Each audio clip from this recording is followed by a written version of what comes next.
গ্রাম অঞ্চলে মূলত ৩টার পর থেকে বাজারজাত শুরু হয়। আমাদের এলাকায় সপ্তাহে ২ দিন বাজার হয়, শনিবার আর মঙ্গলবার। মেয়ে আসায় বাবা চলে গেছে বাজার করতে। কি কি বাজার নিয়ে আসলো বাবা তার মেয়ের জন্য বাজার থেকে, কিছুই আজকে আপনাদের সাথে শেয়ার করব। আসসালামু আলাইকুম এভরিওয়ান, সবাই কেমন আছেন? আলহামদুলিল্লাহ, আমিও অনেক ভালো আছি আপনাদের দোয়া এবং ভালোবাসায়। বাবা বাজারগুলো নিয়ে আসার পর এক এক করে খুলতেছিলাম আর আপনাদের সাথে শেয়ার করতেছিলাম। বাবার কাছে মেয়েরা তার রাজকন্যা হয়, যাই আবদার করে তাই নিয়ে আসে সে। আমি আসতে না আসতে দেখুন কতগুলো বাজার নিয়ে এসেছে।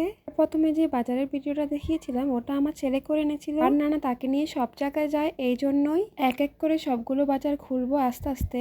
এখানে আব্বাই 2.5 কেজির মতন গরুর মাংস নিয়ে এসেছে। আমার ছেলে মেয়ে কিন্তু মুরগি খুব পছন্দ করে, তার জন্য 2 রকমের মুরগি আনছে। এমনি মুরগিগুলো দিয়ে রোস্ট করানো হবে, মানে কক মুরগি, আর পোল্ট্রি মুরগিগুলো রান্নাও করতে পারবে, আবার ভেজেও খেতে পারবে ফ্রাই করে। আমাদের এদিকে যেহেতু 2 দিন মাত্র সপ্তাহে বাজার বসে, এই জন্য আব্বা একদম এক সপ্তাহের বাজার নিয়ে আসে সব সময়। এখানে 4টা রুই মাছও নিয়ে আসছিল, আর রুই মাছগুলো কি তাজা তাজা, আর অনেকগুলো টাটকা টাটকা সবজিও আনছে।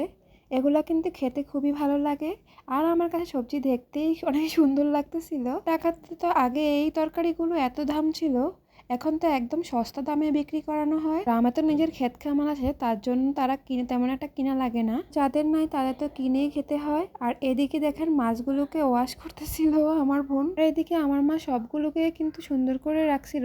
পাশে আমার ছেলে 2টো মুরগিকে সামনে দিয়ে দিয়েছিল। আমরা কিন্তু তেমন একটা ফার্মের ডিম খাই না, কিন্তু যেহেতু বাড়িতে আসছি পিঠা বানিয়ে খাবো, তার জন্য মা এই ডিমগুলো এনেছে। মাশাআল্লাহ, আমার মায়ের অনেকগুলো হাঁস মুরগি আছে, ওগুলোই কিন্তু অনেকগুলো ডিম দেয়। আর এদিকে এক এক করে সবগুলো বাজার বের করে নিয়েছি, আর মাছগুলো আমার ভাবি সহকারে সবগুলো কেটে ফেলেছি, মুরগিটাও কেটে নিয়েছি। এতদিন পর শহর থেকে গ্রামে এসেছি, এখন যদি মাকে দিয়ে কাজ করায় কেমনটা লাগে বলেন, তাই মাকে না দিয়ে নিজেই সবগুলো কাটাকুটি করেছি, সাথে আমার ভাবিও হেল্প করেছে। আমি আসলে আমার আব্বা সব সময় সবকিছু কোনটা ভালো সবকিছু দেখে দেখে নিয়ে আসবে, কোন সময় কোন খাওয়া লাগবে সবকিছু আমার মা বাবা একদম মুখের উপর এনে দেয়। বাবার বাড়ি আসলে আনন্দ, ঘোরাফেরা আর খাওয়া ছাড়া কোনো কাজে নেই। আজকের ভিডিওটি এখানেই শেষ করছি, আল্লাহ হাফেজ।